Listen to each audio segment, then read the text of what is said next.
ఎవరమ్మా?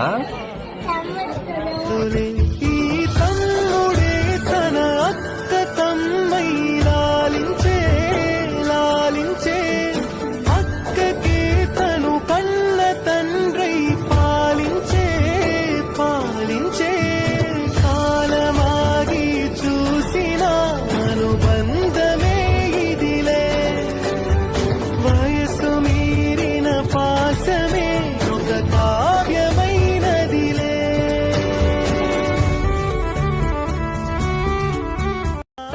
ఎవరమ్మా?